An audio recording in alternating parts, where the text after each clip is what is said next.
Specifically, I'd like to talk about NAD IV drips. Taking it too much as an IV dose can be a bad thing, and I do not suggest it to any of my patients. Dr. Yusra Al-Mukhtar is a renowned UK-based aesthetic medical practitioner and the only clinician in the UK to be named Best Medical Aesthetic Practitioner 3 years in a row. She is the founder of a multi-award-winning clinic and the best clinic team in the UK. With locations in London, Liverpool, and Manchester, she blends science and artistry through her philosophy.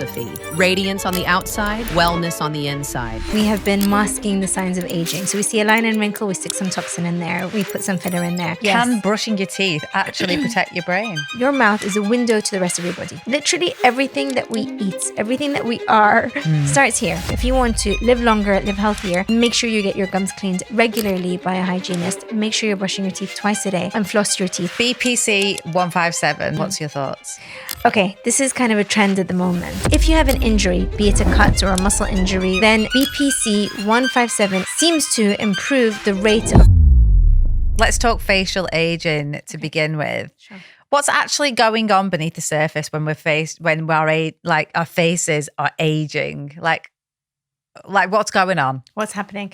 I think first and foremost, the signs of aging starts from a cellular level, and it's really important to understand that because for so long, my industry, aesthetic medicine, has been an industry focused on vanity alone, and we have been masking the signs of aging. So we see a line and wrinkle, we stick some toxin in there, we put some filler in there. And actually it's important to understand anatomically what's happening, but also on a cellular level what's happening. So I'm going to start off anatomically, because if I talk cellular, you'll fall asleep. Anatomically, what you're seeing on the outside is skin. Skin is your largest organ. And the skin from top to toe, so from face to vagina, is changing, it's aging, and it's losing collagen at a rate of 1.5% a year from the age of 25 until you hit 40, then that doubles, and you start losing collagen at a rate of 3% a year. So the decade from 40 to 50 is when you see the fastest accelerated stages of aging. That's when most of my ladies, my patients are coming in saying, do you know what, my face has just changed. I feel like I've aged overnight. And then also we're losing a different protein called elastin. Elastin is a very important protein in the skin that gives our skin bounce, whilst collagen gives it structural integrity and support. Then we're losing hyaluronic acid, and hyaluronic acid is important for hydration. So if you think about what men are seeing when they're aging, they're seeing, I call it 3Ds of aging. They see degradation of their skin quality. They see deflation, so they start to see hollowing of their under eyes, the hollowing of their face, hollowing of their temples. Then they see descent. They're seeing heaviness in the lower face. And the heaviness in the lower face is caused by the changes underneath the skin. So underneath the skin, you have a layer of superficial fat, which shifts as you age. So as women are going through the perimenopause, the fat starts to shift in its distribution in the face and in the body. So you start to get a heaviness or hypertrophy of certain fat pads, the nasolabial fold fat, this fat pad, the gel fat pad, and the submentum. So if these start to get larger, you start to get heavier. Then underneath that, you have a layer of muscle, and the muscle starts to become weaker, it's less toned, it's less able to hold the face up. That's the SMAS layer, the layer that's responsible for facial expression, smiling, frowning, etc. And then you have the deep structural support, which is like the hanger upon which the soft tissues rest. So you have deep fat and you have the skeleton, the bone. So the bone loses density as we age, and the deep fat pads deflate. And as they deflate and the bone is losing density, it's shrinking back. The soft tissue envelope, so the skin, the superficial fat, doesn't have anything to sit on, or it doesn't have the structural support it once had, so it sags. So that's the kind of the mechanism of facial aging. But then everyone's trajectory is different. So if you take the eye area, for example, some people start to get laxity of the eyebrow, so they start to get heaviness and the skin of the eyebrow starts to rest on the eyelid. Some people get something different called an aphaim deformity, where they lose fat around the eye and it sinks in. Same with the under eye. Some people get puffiness, some people get fat sitting out, and some people get hollowing. So everyone's trajectory of facial aging is different. It's really important that the facial clinician is assessing what's the fingerprint of that patient's facial aging pattern so that they can take the appropriate action. Wow, what an answer. That was I didn't want to interrupt you for 1 second there. That was absolutely amazing, and so many things that are going on. Yeah, wow. I didn't even consider bone density, actually. Obviously, I consider it when I'm thinking about my arms, my legs and everything. But yeah, you're absolutely right. It's it's going from everywhere, isn't it? 100%. And it's not like you can, like I can work out and go to the gym and lift heavy things and really support my muscle tissue, you know, in my biceps and my arms and my legs and everything else. How on earth do you start working out your face? It's a really interesting one, actually, because the SMAS, which is the muscle layer, is responsible for a huge amount of deflation and descent of the tissue. So when our faces start to get heavy, you can't treat muscle laxity with filler. And traditionally, that's what people have been doing. And that's why we see trout pout and hamster cheeks. It's the overfilled facial syndrome, because people haven't understood the anatomical aging. And they go, oh, patient has laxity and they don't like their gels that stick filler in. Well, no, understand why that patient has gels. Because I always say there's 3 guarantees in life. Number 1, death. Number 2, taxes. And number 3, jowls. Everyone's going to get them. But the reason why they get them, it's important to understand, because all 5 layers of the face have to be in the same decade. So you should only use fillers as volumizers to replace lost volume in the bone and the deep fat. But it's really important that we're integrating muscle tightening treatments in the face, because like you say, you can't work out your muscles of the face. How are you going to do that? It's difficult, right? But if you understand the importance of muscle tightening, then you'll incorporate that into your treatment plan. And of course, if you tighten up the muscle, you need less filler because you've repositioned the muscles to a certain extent. And that's what surgeons are doing when they're doing deep plane facelifts. They are going down to the SMAS layer and suspending and repositioning that layer. So that layer is very, very important, and it can't be treated with filler. Really important to understand.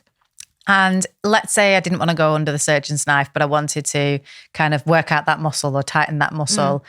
And you'd said something about putting it into your treatment plan. What kind of treatment would I be looking for then? So there's 2 different types of treatments that stimulate the muscle or target the muscle. One is called high intensity focused ultrasound, and the other is called high intensity focused electromagnetic stimulation. So they're 2 very different treatments. So let's talk about HIFU, high intensity focused ultrasound. Ultrasound has been around for a really long time. We've used it in healthcare for a long time. Doctors and sonographers use it to look at babies in the abdomen. But we know that when that ultrasound leaves the device called the transducer, it emits a level of heat, which is why if your sonographer is ever looking at a baby under the ultrasound and they see the eyes, they always move, because too much heat in a developing fetus can damage the eyes. But actually, if you put heat in a muscle, what's going to happen is contraction. So if you think about what happens when you put a steak on a pan, the muscle or the steak contracts. So when you're putting HIFU, high intensity focused ultrasound, which is essentially sending heat spots to the muscle, it shortens, and that therefore elevates the tissues. The other treatment is called HIFEM, high intensity focused electromagnetic stimulation, which is, you might have heard of Elle Sera. You might have also heard of Sculpt Neo. They use the same technology. So they are sending electromagnetic waves, stimulating the muscles to contract.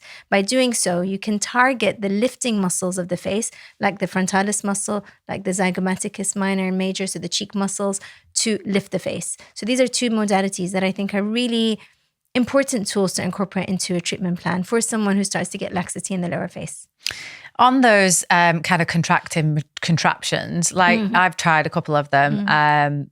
One on my stomach. Yeah. And one on my bum ages ago. And I was a bit like, I don't know if I'm like skeptical about this, because obviously I can feel something working and it is pulsing, but I would almost have to be on it every single day for life to keep, because whatever you use, if you don't keep it up, you're going to lose it, surely. Totally. If you don't use it, you lose it. Yeah. And that's what I say about muscle. Muscle is an important organ. It's the most important organ for longevity. It's important to keep your metabolic base rate. It's important for stimulation of your bone density. Because when we talk about bone resorption here, it happens all over the body, particularly in perimenopausal and menopausal women. It's really important for patients to understand this, because your bones are important for function, for life, right? Yeah. And if you're not using your muscle and you're not stimulating muscle contraction, then it is because of muscle contraction and the movement of the muscle on the bone that the osteoblasts and osteoclasts, 2 cells, start to work in the bone and cause bone remodeling and bone turnover.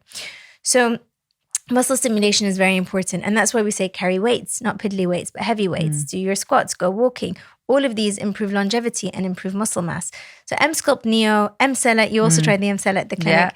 those are high intensity focused electromagnetic stimulation devices that do work, have been proven to work. There's robust data to show that they send significant amounts of energy to cause contraction. So you will feel like your muscles are tightening. Definitely felt it when I was sat on that chair. Yeah. I've got a great reel actually that I just need to do a voiceover on, but it's ready to go.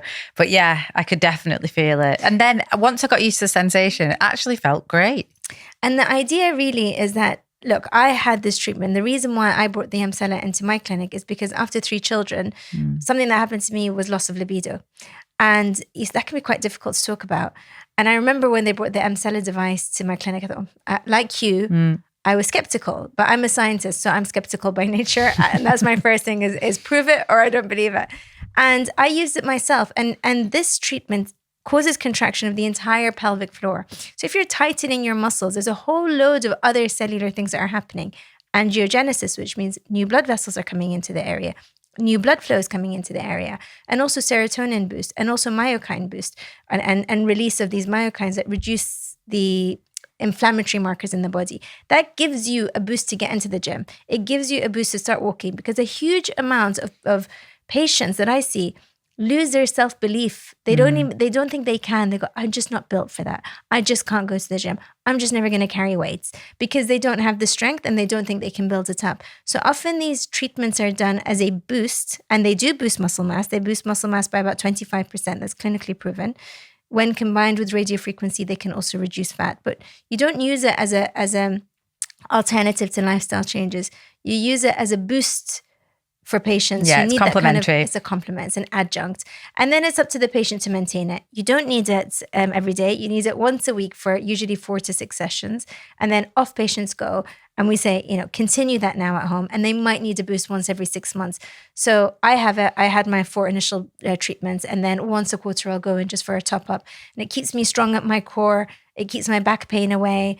And it keeps my pelvic floor functioning very well. Oh yeah. Honestly, I thought when I was sat there, I was like, can you imagine if we just had like a cool coffee shop with all of these in it? And you could just go and get on well, I want to build this clinic because it doesn't exist. Yeah. But like almost like a wellness clinic where you've got tools like this. You can get a matcha, an IV drip at the same time. Yeah. Just like put it in a hyperbaric chamber. Right. Imagine that. That's a business idea. So that Yusra, let's do it. Let's do it. You know what? A friend of mine, we talk about this all the time. I'd call it faces and spaces. Yeah. And honestly, I really think that I feel like Chelsea. We could do it in Chelsea. Okay. Yeah. Done. That's a conversation after. Can you imagine that? Like talk about productivity stacking. IV drip on the chair, getting your pelvic floors done in a hyperbaric chamber. I could probably even do a meeting as I'm doing it. With your matcha on the side. Yeah. Love it. But can we just talk about IV? Can we talk about IV drips though? We can actually, because that's my next question. So well done on that. Specifically, I'd like to talk about NAD IV drips, because there's sketchy info on this. So what's the 411? I talk about NAD every single week on here, but that sounds like... Right. NAD plus is a scientifically founded important molecule that is naturally present in our tissues. We make it naturally. And anything that we make depends on what we put into our bodies. So you can't make it if you're not consuming the right things. But this is an important molecule that helps to create another molecule called ATP in the engine of our cells called the mitochondria. So every single cell has a little organelle called mitochondria, teeny tiny, very important, this mitochondria, because it's important in cellular aging, biological aging, and the dysfunction of this mitochondria is one of the 12 hallmarks of aging. So I'm going to talk about that. So what does the mitochondria need in order to create ATP, which is energy? It needs NAD+, and it's made inside the cell. It's not made outside the cell, it's made inside the cell. So you need the precursors for NAD, and we need it to cross the cell membrane to get into the cell to be made there, and then and that's where it's made and used in the mitochondria. When you're taking it IV, you're taking it as a whole molecule. It is a large molecule. It cannot easily pass that cellular membrane. But more than that, you're often taking an overdose. So there's only so much that you need. Even if NAD+ is a good thing, taking it too much as an IV dose can be a bad thing. Taking too much water can actually kill you. Same with taking NAD+. The only place that it will pass when you're taking it inside the systemic circulation, so IV, is it will pass into your brain and it will pass into your heart, but no other cells. And every cell needs it. So why are you withholding it from your skin and your eyes and your hair and everywhere else that is needed? That's number one. Number two, we know that it can cause nausea, it can cause chest pain, and there's now clinical evidence that has proven that high doses of IV NAD+ actually causes inflammation in the body. And chronic inflammation in the absence of disease or injury is another hallmark of aging. So you're not causing a reduction in biological aging, you're actually increasing biological aging by increasing the inflammation in your body by taking NAD+ IV. So I'd say be really cautious about anything IV in general. If you haven't had a test to see if you are deficient, why are you taking a large dose of something IV? At best, you'll absorb what you need. At worst, you'll pee it out. And that's expensive urine. It's expensive waste.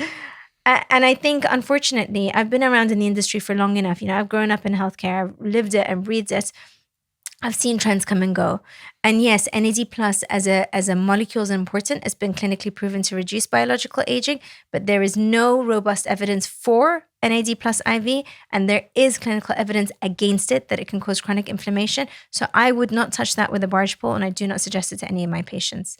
I do take it as a precursor, and I do recommend it as a precursor. Well, that was my next question. So obviously then so the people who sell like NAD injections, subcut injections, their argument is always with people who do the IVs, exactly what you just said. Their argument is small amounts of it over time daily is better than a big load of it, which, you're going to feel sick and you're going to end up peeing it out anyway.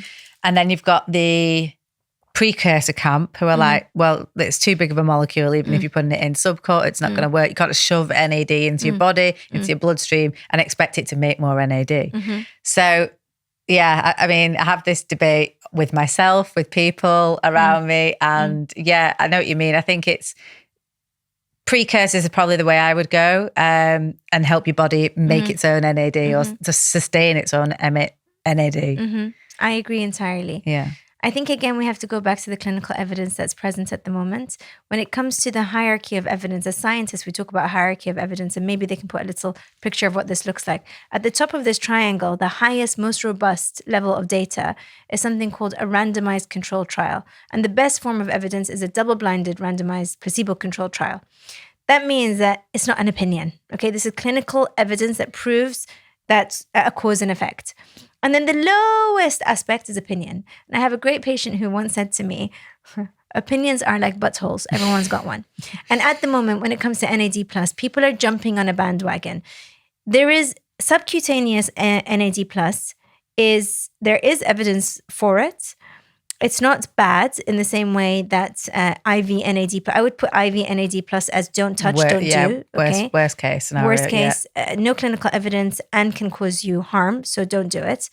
Subcutaneous, there is a place for it for patients who can't take oral tablets. Some people can't take it, but it's expensive. Now, when you're taking NAD+, nicotinamide adenine dinucleotide into the subcutaneous tissues, which is usually given as an injection into your stomach or thigh or whatever, it actually breaks down into precursors and is then reabsorbed. So the argument is then, well, then why are you paying £350 a month when you can pay 60 odd pounds for a precursor? And they work. And we should say a precursor would be like NR or NMN. Yeah, NR or NMN. Yeah. So, but NMN has now been withdrawn from the market. Yes. Why? I don't see why. Again, it's just one of these. So it kind of interesting. So it's been banned by the FDA at the moment, not because it's bad, but because they are investigating it further, because the person who first made NAD+ quite famous submitted an application for it to become a drug, and something can't exist as a drug and a supplement at the same time. So it's either a drug or a supplement. So while that investigation is being conducted on its efficacy, on the outcomes, on the risks, it's been pulled from the market. So you can't use NMN. Any NMN that's now being circulated is old, or isn't subject to, in America, you can't get it. Over here, I think people are selling anything. I think it's an important topic to talk about is lack of regulation. So that is interesting, actually, because there is a company, I won't name names, but selling a lot of NMN in the UK. And I came across this company, and I know a bit about regulations and what you can say and what you can't say. And they are absolutely flagrantly disregarding all of the rules. And I was like, how are they getting away with what they're getting away with? Yeah. But I think they're just a bit like no fucks given until they get collared, kind of thing. But yeah, I mean, I have a tub of NMN at home, which I'd bought in America. You know what I mean? It's a while ago. A while ago, yeah. A while ago before all this kicked off. Yeah, I think it was banned in May 2024. Yeah. So there's Hopefully still going to be in date. some regulating, being distributed. But at the moment, I would say take nicotinamide and NR, niacin. Yeah, that's what I would take. Yeah. And that's what I take on a daily basis. Yeah. But like I say, there are some patients who just can't tolerate it. Money isn't an issue for them, and then they can take it subcutaneous. Okay, well, that's we've got to the bottom of that one. Okay, oral microbiome and Alzheimer's. Is there a link? Like, can brushing your teeth actually protect your brain? Yes, it can. It's a really interesting one, actually, because I think it's something that's really overlooked. And so remember, we spoke about these 12 hallmarks of aging, and that aging happens on a cellular basis. So back in the day, and unfortunately in quite a few places still, people are addressing the aging patient as a set of symptoms. So you come in, you've got pain in your joints, here's some treatment. You come in, you look older, you don't like your lines and wrinkles, here's some botulinum toxin. They're not thinking, okay, what's happening in a cellular function? On a cellular level, we know that all the physical manifestations of aging are happening because you've got cellular aging. And now the tools that we have in our toolkit can actually impact cellular aging. So these 12 hallmarks of aging are basically cellular processes that aging scientists have found consistently to decline as patients are aging. And there used to be 9, but in 2009, they identified 9. There have been 30,000 clinical papers since then, and they now have identified 12 hallmarks. So again, maybe we can put a little picture of what that looks like. But some of these are dysbiosis. So dysbiosis means that your naturally occurring microbiome that lives in your skin, in your nose, in your mouth, down below, in your guts, starts to change as you age. And the flora starts to become dysregulated. So you get more bad bacteria than good bacteria. Now, bacteria are important. We even have mites on our skin called Demodex mites. People freak out when I say this. But again, it maintains your normal pH. When your microbiome starts to become dysregulated, your pH becomes dysregulated. It also links with something called chronic inflammation, which is another hallmark of aging. So if you have more bad bacteria, they release something called pro-inflammatory cytokines like interleukin-1, interleukin-6, TNF-alpha. That accelerates aging again. So what's happening is that your mouth is a window to the rest of your body. Literally everything that we eat, everything that we are starts here. And you have millions of bacteria in your mouth. And your oral microbiome is actually regulated also not just by what you eat, but how often you're brushing your teeth. If you are brushing your teeth, are you flossing? And the bad bacteria thrive quite quickly in the mouth if you're not removing them mechanically, i.e. by brushing or by using floss. And you can get something called gingivitis, which is inflammation of the gums. There's a very important bacteria linked to gingivitis called P. gingivalis. And the oral mucosa, so the lining of the mouth, is permeable. That means you can put aspirin underneath your tongue and it can be absorbed quite quickly. So this P. gingivalis bacteria can travel underneath the gums, get into your systemic circulation, and has been found in the brain in patients who have dementia and Alzheimer's, has even been found in the pancreas for patients who have pancreatic cancers. So it can travel systemically and has been found in the heart as well. And we know that patients who have gum disease are 6 times more likely to develop cognitive decline. And if they have Alzheimer's disease and have gingivitis, which is inflammation of the gums, they have 6 times faster decline of their cognitive function. So one of the most important things to do if you want to live longer, live healthier, is make sure you get your gums cleaned regularly by a hygienist. Make sure you're brushing your teeth twice a day and floss your teeth. Don't just floss your teeth. We used to say floss the teeth you want to keep. It's not just about having good aesthetic dentition. It's actually about longevity. Because if your oral microbiome is dysregulated, that is linked to your gut microbiome. And we know that the gut microbiome is involved in regulating our skin health, our brain health, all over. So I think that's a really, really important thing that is also a modifiable risk factor. And it's even been linked to fertility. That's not to say if you are suffering with fertility, then treating your gums is going to make you have a baby or get pregnant. But it's a modifiable risk factor, which means in as little as 2 weeks, you can take yourself out of that risk plane. Because by brushing twice a day, by removing plaque, by removing hardened plaque, which is called tartar or calculus, you can reduce the microbial load, you can reduce the levels of P. gingivalis, and you can optimize your health. So it's a no-brainer. It's a no-brainer. And it's cheap. Yeah, and it's easy, and it should be just routine habit, something. Yeah. You should be seeing your hygienist twice a year. Yeah. I actually went the other day for an airflow plus a nice clean. I love it. Absolutely love it. And I think, why don't I get it more? Honestly, I should go every quarter, really. You should. This is why when I started my clinic, I wanted to create something that didn't exist. And at the time, there was no clinics in Liverpool that were looking at wellness. It was all vanity driven. And I remember kind of standing on the podium going, what we're doing is not skin deep. What we're doing is health. It is wellness. It is improving people's self-esteem, their confidence. There are so many patients that come to me and they say, I won't go out on a date. I won't go on TV. I won't take photos with my kids. That is social isolation. They're socially isolating, which is one of the ways that we kill ourselves faster. We're social creatures. We're supposed to be talking to each other and supporting each other. So I wanted to create a clinic that would look after patients' body health, mind health, skin health, and dental health. That's why we put a dental clinic in last year. Yeah. No, it's so important. And even just on a vanity level, as soon as you see someone's teeth, you make a snap judgment about that person straight away. I'm always conscious of mine. Then the other argument is, and I see this all over social media, fluoride versus non-fluoride. What do you think? I think it's a really interesting debate. It's a debate that's been going on for a long time. In some areas in the world, we add fluoride to the water because there was evidence to suggest that adding fluoride to water meant that the DH number, which is basically the number of people developing dental decay, was less because your teeth, the outside structure of the tooth is called enamel, and it's made of calcium hydroxyapatite. And adding fluoride swaps it, and you get fluorohydroxyapatite, which is stronger than calcium hydroxyapatite. But then the other side of it is, what is a risk to health, and is there a risk to health? And this is emerging, so there isn't any really robust clinical data at the moment, but there is some research to suggest that actually there are alternatives that are effective, which are basically made out of calcium hydroxyapatite. So to me, generally speaking, I think if there are alternatives that are deemed to be safe, then why not use that? I'm not anti-fluoride. We still use fluoride in our clinical practice. In the dental clinic, we use it on children who are high risk of developing decay. We put something called a fluoride varnish on their teeth. So the data is still emerging. We're in early stages. I think it is something that time will tell more.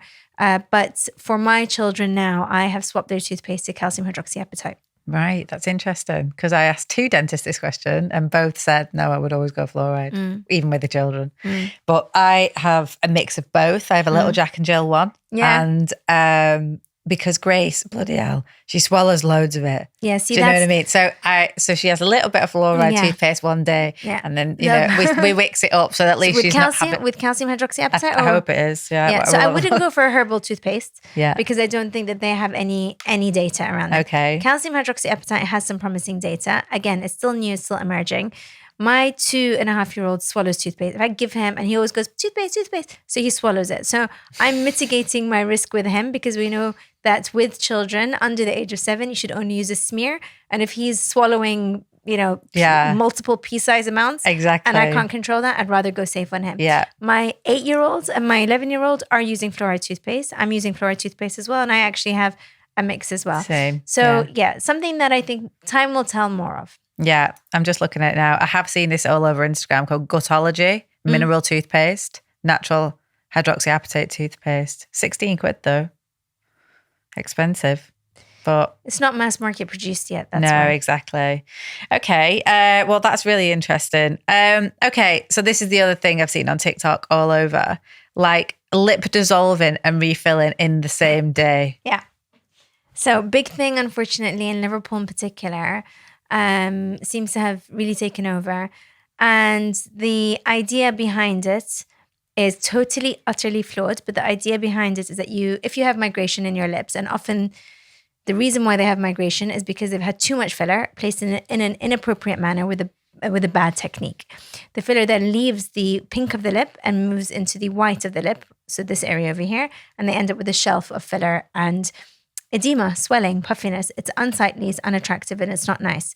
So they go into these salons. I won't call them a clinic, they're salons, because to me, a clinic is a medically regulated place. And they have dissolving, and note that dissolving is actually a prescription only drug. So I have high question marks and doubts that they're actually using hyaluronidase. Hyaluronidase is an enzyme that is prescription only. So if you're not a medical prescriber, how are you getting hyaluronidase? It's now illegal to prescribe something to someone you haven't met. So you have to do a face-to-face consultation first. But they're dissolving, so they say, with hyaluronidase and then refilling at the same time. Now, that is not just, it's stupid. It's just my common sense would tell me that, like, if I was having surgery to take out my boobs one day, right, I would not shove a new pair in on probably the same day. Or there's going to be inflammation. There's going to be like, let your body calm down. Let things settle. See what you feel like. Just let it relax. You know what I mean? You've just put one load of chemical in. Let's relax. Sit back. See what happens. But people are stupid. They're jumping on the bandwagon, and then they are putting tape, which are steri strips, saying that by putting these steri strips, we are going to stop the migration of filler. They don't understand the anatomy of what's going on there. Number one, if you're using hyaluronidase, which is an enzyme that breaks up hyaluronic acid, this actually opens up interstitial spaces. That's what it's used for. When we use it to dissolve lip filler, cheek filler, whatever, hyaluronic acid, we're using it off-label. That's not its primary purpose or use. Its primary purpose is actually used in emergency medicine to open up interstitial spaces in the tissues quickly. So it's a dispersal agent. So if you're injecting hyaluronidase, let's call it hyalase because it's easier words, and then you're injecting hyaluronic acid, what's going to happen? You've opened up the interstitial spaces, you've caused diffusion and dissolution of the tissues, and then that hyaluronic acid is just going to spread, and no amount of steri strips is going to stop that. So it makes no sense, and vulnerable people are falling for it and having that done. It's sad. I actually feel really sad about it. I see these things and I think the layman doesn't know. The layman can't tell who's a medic, who isn't, who's a clinician, who isn't, who's a prescriber, who isn't. They look on Instagram, and people on Instagram, unfortunately, some of them mislead deliberately, call themselves medically trained and insured. What does that mean? If you're a beauty therapist, how are you a skin specialist at the same time? What does skin specialist even mean? Right? It's a confusing term. Does that mean you're a dermatologist? What does it mean? What is the one that really gets me is medical grade skincare. What does that mean? It's a marketing tool made in order for the consumer to think that they're getting something that is superior to consumer over-the-counter products. It's just not true. You either have prescription skincare or non-prescription skincare. You either have products that have no benefit, no cosmeceutical benefit, or you have something that has some cosmeceutical benefit because it has ingredients that will stimulate cell turnover. So we need to get really real about these marketing terms, but the people suffering the most are the captive audience on social media who are vulnerable, who want to look good, of course, but who maybe money is an issue. And so they're going to these places where it's relatively cheap, doing procedures that are not backed by science, and it's unsafe practice, it's unregulated practice, and it's nonsensical. Dissolving and refilling your lips on the same day is absolutely stupid. Okay, so this is another thing that's a big talking point on social media, Sculptra and biostimulators. Yeah. Is it the next generation of natural fillers? Now, a lot of people are saying that they would absolutely stay away from Sculptra. Full disclosure, I've had Sculptra by you, actually. Yeah. So you can tell which way I'm going to lean on it. But let's just chat about Sculptra. Okay. People are saying that they would not absolutely do it. They wouldn't be able to have facelifts in the future. What's your thoughts on Sculptra? Okay, really important topic. And it's important to understand what Sculptra actually is. So Sculptra is essentially polymerized lactic acid, which is formed by the fermentation of lactobacillus bacteria. We naturally make lactic acid. If you're going in the gym, you're working out, your muscles will start to ache because of a buildup of lactic acid. And we break down lactic acid naturally. So PLLA is polylactic acid, which is what Sculptra is polymerized lactic acid. And it's been around for a really long time. This is not just a trend. It's been around for 25 years. Millions of people have had this procedure done worldwide. So the clinical data is there that it is safe and effective. Now, how did it first kind of come to market? I've been around long enough to see trends come and go. And once upon a time, when this first came to market, it came about to treat patients who had something called HIV-associated lipoatrophy. What does that mean? That means HIV patients who suffered with HIV, were given antiretroviral medication, which caused extreme fat loss in their face. And they started to look very gaunt, very skeletal, much older, kind of like a Ozempic face, but on steroids, right? And they started to hide their hair, wear caps. They didn't want to go out because they looked unwell and much, much older. And so it was found that PLLA could stimulate cell turnover, regenerate some of their tissues, and improve the symptoms associated with that look, HIV-associated lipoatrophy. And then further to that, it kind of came to the cosmetic market. And they thought, well, if it can make HIV-associated lipoatrophy patients look good, it can make aging patients look good. And so it came and it was being used quite a lot, but it lost favor because of the risks of nodules. So if you have an aggregate or an accumulation of PLLA in any one area, you can get nodules, which is why we dissipate the product, we fan out the product, we dilute the product before injecting it, and we ask our patients to support their outcome by massaging it so that they don't get any focal accumulation or aggregates of this product. Because otherwise you can get too much collagen stimulated in that area. Now, back in the day, it used to be diluted with about 5 mils of saline. And because of the rate of nodules and the risk of nodules, I'm a very risk-averse person, as you know. If something doesn't have a high safety profile and a low risk profile, I'm not touching it. I wouldn't inject it into my patient's face or my face.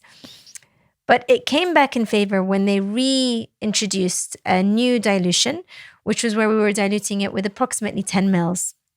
And this meant that you're much less likely to get focal accumulation or aggregates of the product.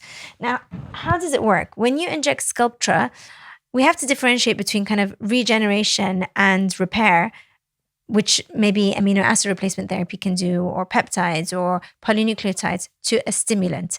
Sculptra is a biostimulant. When you're injecting it, your body recognizes this foreign body particle and it induces the wound healing response because it creates subclinical inflammation. So subclinical inflammation means you don't see it. You don't see redness to the skin or pain to the skin. It's a very, very small amount of inflammation. It's worth noting that anytime you have an injury, so if you cut yourself, your body undergoes 4 processes or steps in the repair. The first step is inflammation. So inflammation is part of the wound healing cascade. By having this subclinical inflammation, you get kind of an influx of new blood vessels called angiogenesis. You get macrophages, and the macrophages, which are these scavengers that come to eat away the foreign body particles, so to speak, they change into a different type called M2 phenotype, which starts the regenerative process. And what we now know about Sculptra, which is something we didn't know back in the day, in 2022, a paper was published that showed that actually it helps with gene expression, creating new collagen, new elastin, new hyaluronic acid, remodels the extracellular matrix, and it lasts for about 2 years. But it also creates a little bit of fat underneath the skin because all of us underneath our skin have white fat cells or white adipocytes. And these fat cells give our skin plumpness, which is why with Sculptra, you often get something called the Sculptra glow, which you don't get with some other biostimulators. Another biostimulator is Radi-S, which is calcium hydroxyapatite. Again, been around for a really long time. Actually, it was the first filler to receive FDA approval before hyaluronic acid. There's over 200 clinical papers about it. So we know that it works. We know that it works well and it stimulates collagen. Sculptra improves collagen production by month 3 up to 66%. That's significant. So what are we trying to do with Sculptra? We're trying to address the degradation of skin quality because of intrinsic or extrinsic aging. We're trying to remodel and regenerate collagen, elastin, the extracellular matrix, and these little fat cells underneath the skin. And we're trying to improve the appearance of the skin, but also the laxity. Now let's talk about the impact and the fear about facelifts. Mm-hmm. So there are people with opinions, and remember that a lot of these opinions are coming from our surgical colleagues, who I have a great deal of respect for. And their concern is that because of the way that Sculptra works by inducing the subclinical inflammatory response, it can almost stick the skin down to the underlying tissue.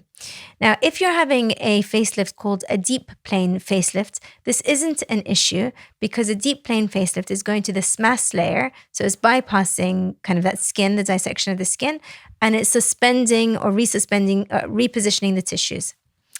If you're having a facelift that's more of a skin lift, then you have to dissect the skin from the underlying tissue. And the risk here is the risk to the facial nerve. So if the facial nerve is kind of tethered down, then it's harder to dissect it. And the concern is, are we going to damage the facial nerve? That's the concern, a legitimate concern that some facelift surgeons will have. Now, at the moment, all of this is anecdotal. Anecdotal means opinion. And like I told you earlier, opinions are like buttholes. Everyone's got one. Many of my surgical colleagues are using Sculptra, pre-surgical, post-surgical, to improve the quality of the skin so that when they're doing their deep plane facelifts, that skin texture and the quality of the skin is better, which means that the wound healing post-operatively is better. But it's really important. Patient selection is really important. So you'll remember our conversation. Are you thinking of having a facelift in the next 5 years? We know PLLA lasts 2 years. Even if you get a nodule, it goes away after 2 years. Remember that these nodules they might be palpable, which means you can feel them. Often you can't see them. And the rate of developing a nodule is 0.04%. That's 4 in 1,000. 4 in 10,000. So 0.004%. It's very, very, very, very low risk of developing nodules. So the risk of nodule, I've never had a nodule in my clinical practice, thank God. I don't want anyone to be the first one. It's never happened. So it's very, very low. That's not to say it can't happen. Airplanes can crash. Trains can crash. People are allergic to hair dye. Everything has a risk. There is nothing that is risk-free, but the risk is low. Now, if you're going to have a facelift in the next 2 to 5 years, my advice would be don't have Sculptra. Go and have your facelift. You can have Sculptra afterwards to improve your collagen. But if you are trying to delay a facelift or you're not sure, you're thinking, well, it's not going to happen for the next 5 years, then that's fine. You can have your Sculptra, but it's really important that, again, you are open and transparent with your surgeon, because they can safely perform your facelifts. If they know that you've had Sculptra, then what they will do is intraoperatively during the procedure, they will have tools where they can safely identify where the facial nerve is by stimulating it, which will cause muscle contraction, and then can dissect it safely. So trying to withhold data from your surgeon is wrong. Trying to withhold data from your clinician, your aesthetic practitioner, is wrong. If you're planning to have a surgical facelift, tell them, and they can plan hand in hand with the surgeon. So I refer my patients to some wonderful surgeons. They refer to me, and that's called continuation of care or continuity of patient care. So you can have your facelift. You just need to be smart about it. You can have your Sculptra. You just need to be smart about it. Patient selection, openness, transparency. And I think it's a great tool in our toolkit for collagen stimulation and improvement of skin quality. The problem, however, is when it's being injected deep. If you're injecting it in the SMAS layer, that's really problematic. And if you're injecting radius on bone, my opinion is that can also be problematic, because you are then really precluding the surgeons from doing a proper facelift or a deep plane facelift. And then the other argument is we're causing scarring or fibrosis. Well, if you think about it, if you're having your surgical facelift at the age of 30, what is going to give you the biggest scar? A knife, a blade. And your facelift is only going to last 10 years or so. So if you're having it in your 30s, you might need it again when you're 40, and then you might need it again when you're 50. And if you're a surgeon, and there are people, everyone has an opinion, right? So there are surgeons who are happily using Sculptra, and there are surgeons who don't like Sculptra. It's up to them. It's their prerogative to decide where they lie. But if their opinion is, I'm not going to touch a patient who has had Sculptra, are they going to touch a patient who's had multiple facelifts? Because if they're doing facelifts for patients in their 30s, who will end up having scarring secondary to the fibrosis and the dissection from a blade, what are they going to do for that patient in their 40s and 50s who need repeat facelifts?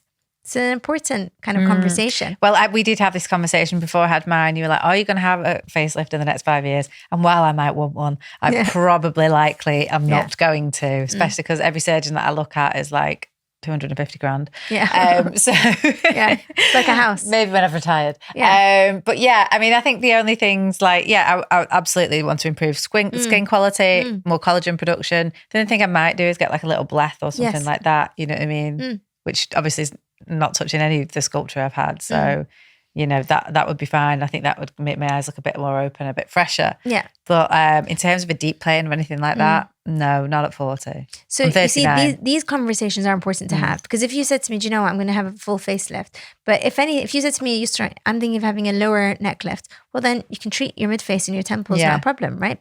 But if you were going to have a full facelift, I'd say go and have your full facelift, come back after, we can do sculpture to improve. And many surgeons are actually using it afterwards to maintain the surgical effect, because they know that it's improving collagen production and causing this tightening effect. So this transparent conversation is important. Patient selection is important.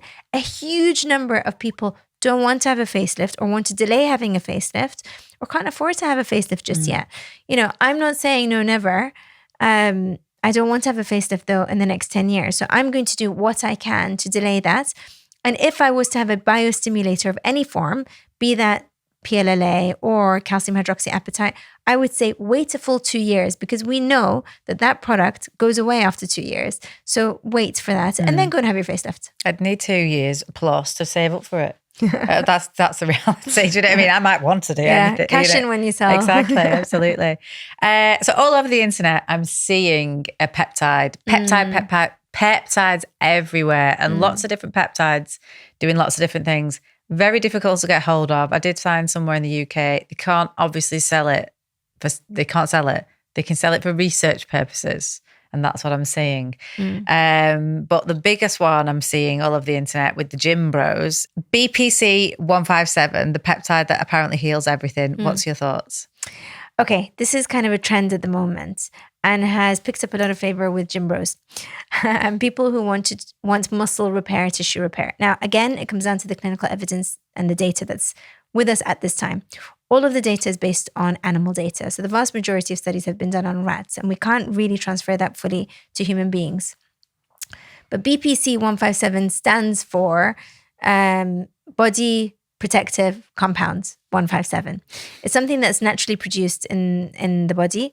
And we know from these rat studies that it can help to improve re-epithelialization, which means skin coming together, can help with wound tissue and repair, can help with collagen stimulation and proliferation, and it can also help with downregulating inflammation. So again, if you have an injury, be it a cut or a muscle injury or tendonitis, which is an injury to the tissues, then BPC 157 injected locally seems to improve the rate of repair, tissue remodeling, and re-epithelialization. And remember that collagen isn't just there to make us look good. Collagen is actually really important for wound healing, which is why as we age, and as women age, they start to get reduced wound healing, they start to get tears down below, they can get vulval tears and so on, because of the collagen breaking down. But taking it as a capsule has zero evidence. Okay, there's no sound, robust evidence of taking it orally on a regular basis. And I think this is a trend that I hope will either the scientific data will come out or it will die an early death. And I think before you put anything in your mouth, look at the clinical data behind it. Is there any clinical data to support the use of ingested BPC 157? The answer at present is no. I mean, the gym bros that I know are injecting it. Like, let's say they've got like a calf injury. Yeah. And I think if it was me, let's say I had a calf injury, for example, I would probably just inject it into that site for maybe like a month. Yeah. Have it repair, and then I probably would stop taking it. Yeah, well, that's exactly it. So the data that's out there is on wound repair, is tissue repair. So whether that's in your muscle, your tendons, or your skin, injecting it locally in that area of the wound will help improve wound repair. So, in as little as 2 weeks, the area can go back to normal, so to speak. So it speeds up the rate of repair. Yeah, I think that's the only way I would do it. Wouldn't do it but on a regular basis, daily, and not orally. And I think this is a thing that we see a lot. It's like the NAD IV is people capitalizing on a product or an ingredient that has some clinical value, and then trying to mass market it as something that it will improve your well-being on a daily basis. There's no evidence for that, so approach with caution. Mm-hmm. Have you come across the top peptides for libido? Because this is the other one I've seen loads of. PT 141. No. Okay, that's one to look at. I don't know anything about it. But I've seen a lot of women, not women, usually the gym bros, to be quite honest, saying, if you're not taking this, you should be as peptide 141. And I'm like, yeah, where do we get it? Yeah. Like, I would love to try it, but where do we get it? Because there's only one place in the UK that I've found that actually stocks and sells these things. But again, cannot be legal. Yeah. It can't. Well, it can't be. Yeah. Definitely an issue for the MHRA. Yeah. Definitely an issue for trading standards. Definitely an issue for the ASA. Like, you can't sell these things. And they do say we do not sell these things. We sell them for medical research purposes. That's what they're selling them for. But obviously, I think everyone I know in the gym's buying it. That's one to discuss with our gynecologist. Yeah. I'd get Miss Shireen Limon here and speak to her about it. Yeah, definitely. But I know I've spoke to you in clinic about everything that we've almost spoken about for here. You can do for there. Correct. Yeah. So, Wayne, what happens to the vagina as we age, and what can we do about it to make it healthier, plumper, feeling better? Okay, so as we age, as we know, everything changes, right? So we talked about the facial aging, that the fact that the face ages in all 5 layers. The body also ages. So you lose bone density, you lose muscle density. And in the vulva and vagina, you also lose collagen density in the vulva. The vulva is the outside, so the outer lips, and the vagina is the internal. So as you're losing collagen, elastin, hyaluronic acid, you start to have reduced wound healing. You also have one of the 12 hallmarks of aging, dysbiosis. So your bacterial flora starts to change. Patients are more likely to get thrush, for example. They might also have tears and discomfort. They might get dryness down below because they have less lubrication. They might have less nerve sensitivity. So they have less sexual pleasure or desire. They might also have laxity, and they might start to notice physical manifestations of aging. So their vulva starts to look different. And because of the reduction in the lubrication, they might also struggle with intimacy. They might find sexual intercourse painful. So these are real things that women go through, and in the past, unfortunately, went through quite quietly. Now they know that they can access care. So for vulval changes, so skin changes on the outside, they can have injectables, like, for example, polynucleotides. There is a product called Nugyne, which is highly purified technology polynucleotides that has actually been around for 75 years, so a really long time.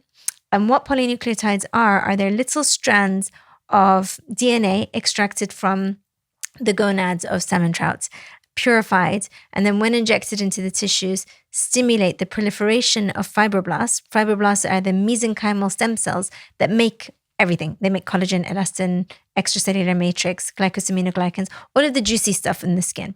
So if you improve the skin quality, then you improve wound repair. And this has been shown again through animal and human studies that when there is a wound and you inject it with polynucleotides, the repair is much better, much faster. So it's kind of that localized stimulant for fibroblasts. You can also inject amino acids. And again, this is off-label, but there are amino acid replacement therapy that we do for the face, kind of like peptides. So when people talk about peptides, what are they? Peptides are short-chain amino acids. If you think about collagen, what is collagen? It's a protein. Collagen is the most abundant protein in our body, and the most abundant collagen is type 1 collagen, which is found in our skin.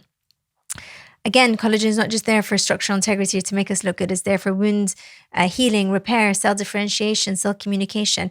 So if you're losing collagen, then you're losing the integrity of the skin and the face. You start to get more red, kind of your pores are more open. You might get a little bit more sensitive. You might be more dry, dehydrated. Your barrier function is impaired. Same in your vulval skin. So injecting amino acids, you might have heard of things like Sunicos or Jellypro. These are amino acids. Amino acids are the building blocks of protein, of collagen. So when you inject it, you're giving the factory, which are the fibroblasts, the raw materials, which are the amino acids, to create collagen. So together, I think these are a really powerful combination to improve collagen production, used routinely in the face, and can be used in the vulva, which is the outer skin. Now, for the inner tissues, the vagina, if patients are starting to get dehydration, of course, they can use vaginal estrogen if it's associated with perimenopause or menopause, which can improve blood flow, which can improve structural integrity of the tissues, which can also improve the pH balance down below, can reduce irritation. They can also use lubricants, so they can get KY jelly or Yes jelly, and they can use that because as they start to age and you get vulval atrophy, so thinning of the skin, can be painful. Women literally say that they feel like they're sitting on pins and needles. You know, I didn't even know that. I learned that from our gynecologist. So these are, these impact quality of life. And then sex life impacts quality of life. That's his part. The World Health Organization has defined intimacy and sexual intimacy as part of someone's quality of life. So if they are having pain during sexual intercourse, I'd say don't suffer in silence. Go and see a gynecologist because there are options. Some of the things that we offer in clinic are the MFEM and the Elle Sera. So the MFEM is actually an internal probe and an external probe that delivers radio frequency, which is heat, to the tissues. And heat stimulates blood flow. When you get more blood flow, you get more lubrication, you get tightening of the tissues. So you get tightening of the internal canal and the external, the tissues on the external. And then the Elle Sera. When you sit on the Elle Sera, fully clothed, so for those who don't want to, maybe they feel embarrassed, they can have the Elle Sera. That is really used for two reasons. Number one, stress urinary incontinence, which is where they can have leakage during jumping or sneezing. And this can help to tighten up the area and to reduce the symptoms of stress urinary incontinence by up to 70%, which is huge because it strengthens the entire pelvic floor. Sitting on that for 30 minutes is equivalent to doing 50,000 Kegel exercises. And most people, when they're doing their Kegel exercises, you and I can do it right now. We can tighten our pelvic floor. Yep. No one will know. But most people are only tightening about 20% of their pelvic floor. They don't know how to do it fully. There are probes that you can go into the NHS and have probes stuck to little bits of your down below to see if you're stimulating. But really, that's for people who are quite far gone in their if they have incontinence. So this can help to stimulate the pelvic floor, which can help with stress urinary incontinence. But there's another mode on there as well that can help for men who have premature ejaculation and for women, because if you have a weak pelvic floor, you're going to have premature ejaculation. And for women who have loss of libido or have found that they're struggling with, I have patients who have had something called vaginismus. Vaginismus is when they have tightening of the vaginal canal so much so that penetration is not possible or very painful. I have patients who told me it's life-changing. Like it's relationship saving. Yeah, that is true. So yeah, it helps with sexual intimacy, discomfort, desire, libido, and pleasure. And again, reports are an increase in improvement in desire and outcome by 70%. So that's significant. Yeah. Interestingly, I've got the lady who's coming on the podcast straight after you today is a relationship expert, especially to do with sex and things like that. Now, I see this a lot in our inbox, but let's say you're not really interested in having sex, but you want that closeness with your partner. So then, you might just want a bit of a cuddle and a bit of a kiss and just lie next to each other. And then he's thinking, oh yeah, she's in the mood, blah, blah, blah. This is my chance. Do you know what I mean? Oh, she's getting close to me. She's kissing me. Yeah. But actually in the woman's head, she's like, no, I just want to feel close to you. And then there's this, so then she ends up turning away from him because she doesn't actually want to have sex because it might be painful or whatever. And it creates this big issue in the relationship. Because he feels rejected. Exactly. So then I think it needs to be a lot more communication around these things. I mean, I bore Danny with it all the time. I'm always on about it. But it is so important for men to actually understand what's going on down there. 100%. And let's be honest, if they had if their penis split open every time they had sex, guess what? They wouldn't be having sex. 100%. Vaginal tears, vulval tears. Yeah. Is, we have patients who we're currently doing a study actually using polynucleotides, the new gyne, for patients with vulval fissures. And every time they have sex, their tears reopen. Yeah. That's debilitating. Yeah. That's constant pain. So if you have to choose between pain and pleasure, well, it's a big one. You're going to get a frustrated partner. You're going to get a frustrated partner. So open communication is really important, but knowing that there are options. I think knowing that there are options is a huge thing because a lot of women suffer in silence. And, a lot of men, by the way, suffer in silence. A whole other podcast we can do is on andropause. Andropause is when men start to lose testosterone, similar to the perimenopause, menopause. And they have a whole host of symptoms that we in the general public call midlife crisis because we don't understand the psychological and physical manifestations of the andropause. And they just go, it's a phase and he'll go over. Well, actually, that's where women were 10 years ago. 10 years ago, women would go to their GP and say, I've lost my libido. I've got, my brain fog. I'm not feeling up to myself anymore. I've lost my confidence. I feel low in mood. And they go, here's some antidepressants, crack on, love. That's where we were 10 years ago. We just thought it was a phase that women had to crack on with. This is where we are now with men in the andropause. And I'm really, really happy to see that the conversation has shifted. We're normalizing access to care for women during the menopause, but we have not normalized access to care for men during the andropause. So they are suffering in silence. And I really think that this is a huge reason why the rates of men in their midlife, unfortunately taking their life, the suicide rates is huge. Yeah. We, when we have a bad day, can pick up the phone, call a friend and say XYZ happened. Men don't often have that outlet. So there's a lot of work to be done in that space. Definitely. Yeah. Absolutely. Men's mental health is a huge one. I was even talking to a friend about this the other day because he's setting up a group, and I was like, well, yeah, if you think it's a big issue, it's like so many men are coming to me these days, which is unusual, but yeah, you're not wrong really. And andropause is not like a word on everyone's lips, is it? You know, and because I see so many women who are going through perimenopause, by the way, is not when you're 50. Starts when you're 40. Oh, the signs, I'm 39, I'm feeling it. Yeah, and you feel the shift, right? So actually, but I think I'm aware of it. Yeah, I look at it all day long, and I'm like, well, my period's 30 days. I'm 29 or 28, you know what I mean? Or it might be 31, and I'm thinking, oh, okay. Yeah. Something's happening. Yeah. You know what I mean? I'm thinking. You're on the ball. I'm on the ball. You're aware, you're educated, and empowerment comes through education, right? And what I would say is I see a lot of women who are in their mid to late 30s who have not put the dots together. You are already putting the dots together. You are one of the few. The vast majority come and they say to me, and they're in their mid-30s, late 30s, they don't know that their hormones have actually shifted. Your hormones start to shift from the age of 35. Women lose estrogen, progesterone, and testosterone. Testosterone is a female hormone too. Really important to know that, because that's when they lose that, they lose their mojo. They lose that bounce in their step. They lose their libido. And then the psychological features and symptoms start well before the physical. When I mean, when I ask you, or the vast majority of people, give me the top two main symptoms of the menopause, what would you say?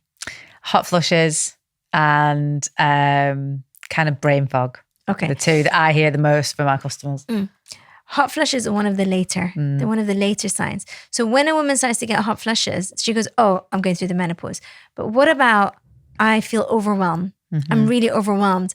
I'm so used to being Miss Independent, running around, doing 100 things at the same time. I've always coped with it. Suddenly I can't cope. I'm overwhelmed. I've got brain fog. Anxiety. I'm not sleeping well. I've got anxiety. I want to kill my husband. I've got rage. Yeah. I know I'm being rageful, but it's there. He doesn't understand what's going on. He thinks, God, I've picked the short end of the straw. And so that is also part of the relationship management. And that is part of our responsibility as clinicians. When my patient is sitting opposite me and I go, why now? Why are you coming to see me now? Why are your wrinkles bothering you now? Because I know that wrinkle has been there for a while. Yeah. There's a deeper why. There's a reason why they're coming in. So that's called the motivation for seeking aesthetic care. The motivation is often, I want to get my confidence back. Bloody hell, rightly so. So, you do you, my girl. But they haven't put the dots together. And so I'm sitting there in this hour-long conversation, slowly but surely putting these dots together. And then I refer them to our gynecologist. They start their HRT and they're afraid of HRT still. Yeah. They're afraid of it and they don't realize it might just be a gel. They come in 6 weeks later, they've got their bounce in their step. They've changed. They're not wearing black anymore. They're wearing a bright color. These are quality of life metrics. These are life-changing. And for too long, it's been dismissed and diminished. And that's why I don't know if you know, but I did a huge research report looking at over 2,000 women in the UK. Some who went through premature menopause at the age of 18. You can imagine how difficult that is because all their friends are getting pregnant and so on. And they're on HRT at 18. Perimenopause, menopause and postmenopausal women. We asked them, what's your fear about the menopause? About a third said loss of femininity, a third said loneliness, and a third said overwhelm. It's big. It's and they're afraid that that's what the menopause is going to mean for them, that they're losing their femininity, which is their identity. It's our identity. So it's like losing yourself. But if they were educated, they would feel empowered about that phase. It's kind of you know what I liken it to? Pregnancy. People talk about labor when you're pregnant. They never talk about raising that child. It's like that fourth trimester is the hardest. So, and in this research report, we also found that 58% of people felt anxiety and depression. I'm telling you that every woman that sat opposite me that made me do that research project told me that they had rage towards their partner. It's not because they didn't love him, but rage is a real thing. It's a real important physiological and emotional aspect of that period because they don't understand themselves. Then their husband doesn't understand, and then boom, They've got this, this relationship that's breaking down. They're going through divorces. Now, what if their husbands understood that? That's life-changing. Oh, I completely So when I delivered agree. this, Yeah. I remember the first time I delivered this research, the men in the room were taking pictures. There was a men that came up to me and go, thank you so much for sharing that. I didn't realize that that's what my wife was going through.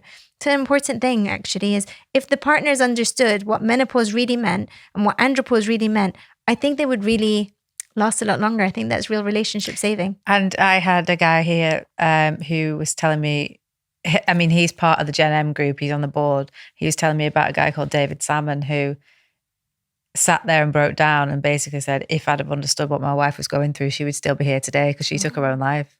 And he was like, it's too late. I found out about it too late and I couldn't support her and I didn't know what was happening. And that is the real reality of, you know, never mind. Okay, there's other things. Yeah, obviously you want a great relationship and women don't know what's going wrong with them. And it doesn't matter. Like, I still love you and I still find you attractive and all these conversations. If you don't believe it about yourself, you're never going to feel it. Yeah. You know? Yeah. I mean, every day I'm moaning about something else. I'm like, oh my God, I've got more grey hair. Yeah. And I'm just want this done. I want this done. I want this done. But honestly, and the problem is I'm really busy. So I move on to something else very, very quickly. Yeah. And I'm distracted a lot. So I don't action it. Well, I feel like my life is set up for that, but I don't think I have it.